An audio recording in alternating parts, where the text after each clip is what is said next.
राजा विक्रमादित्य अपनी आध्यात्मिक साधना में लीन थे। आधी रात के समय महल के द्वारों पर अचानक अजीब सी तूफानी आवाजें और पायल की छन छन सुनाई दी। महल का वातावरण भयावह हो गया। राजा ने ध्यान भंग कर आवाज की ओर ध्यान दिया। यह असामान्य था। उन्होंने तुरंत अपनी तलवार ली और बिना किसी सैनिक के महल से बाहर निकल पड़े। महल के बाहर विक्रमादित्य का सामना उनके पुराने साथी चालाक भूत बेताल से हुआ। बेताल ने राजा को रोका और कहा, महाराज, जो आवाजें आप सुन रहे हैं वह नर्व चुड़ैल की हैं। वह एक भयानक राक्षसी है जो बहादुर योद्धाओं को अपनी चाल में फंसाकर उनका साहस और जीवन दोनों छीन लेती है। आप उसे हराने में सक्षम नहीं होंगे। लेकिन विक्रमादित्य ने दृढ़ता से जवाब दिया, मैं विक्रमादित्य हूँ। मैं अपने राज्य और प्रजा की रक्षा के लिए किसी भी खतरे का सामना कर सकता हूँ। विक्रमादित्य आवाजों का पीछा करते हुए एक घने और अंधेरे जंगल में पहुंचे। वहां एक सुंदर स्त्री सफेद वस्त्रों में एक पेड़ के नीचे बैठी रो रही थी। उसके आंसू उसके गालों पर बह रहे थे। राजा ने उससे पूछा, हे देवी, आप कौन हैं और यहाँ क्या कर रही हैं? वह स्त्री रोते हुए बोली, महाराज, मैं एक साधारण ग्रामीण महिला हूँ। मुझे एक राक्षस यहाँ खींच लाया है।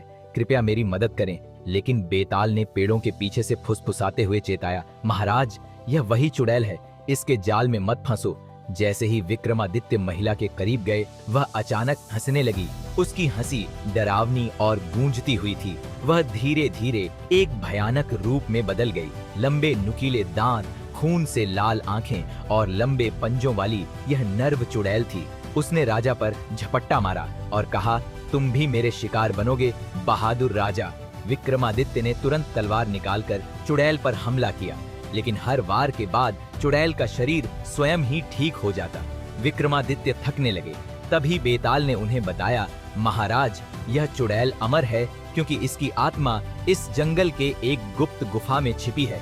जब तक उसकी आत्मा नष्ट नहीं होगी, इसे मारना असंभव है। चुड़ैल को चकमा देकर विक्रमादित्य और बेताल गुफा की ओर भागे। जंगल में चुड़ैल ने उन्हें रोकने के लिए कई भ्रम और जाल बनाए। पेड़ों से अजीब आकृतियां निकलीं और जंगल डरावने रूप में बदल गया।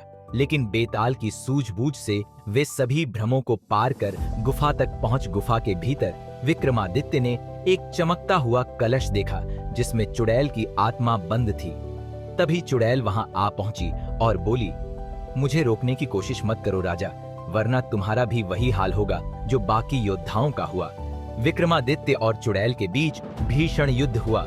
चुड़ैल ने अपनी पूरी शक्ति से हमला किया, लेकिन विक्रमादित्य ने अपनी रणनीति से उसे मात दी। उन्होंने चुड़ैल को अपने ही कलश पर हमला करने के लिए मजबूर किया। जैसे ही चुड़ैल ने कलश तोड़ा, उसकी आत्मा बिखर गई और वह भयंकर चीख के साथ राख में बदल गई। बेताल ने विक्रमादित्य की प्रशंसा करते हुए कहा, आपकी बुद्धि और साहस ने आपको विजय दिलाई महाराज। राजा विक्रमादित्य महल लौटे, लेकिन उन्होंने यह महसूस किया कि केवल साहस नहीं, बल्कि विवेक और रणनीति भी एक सच्चे योद्धा की पहचान है। सच्चा पराक्रम केवल बल में नहीं, बल्कि बुद्धि और धैर्य में भी है।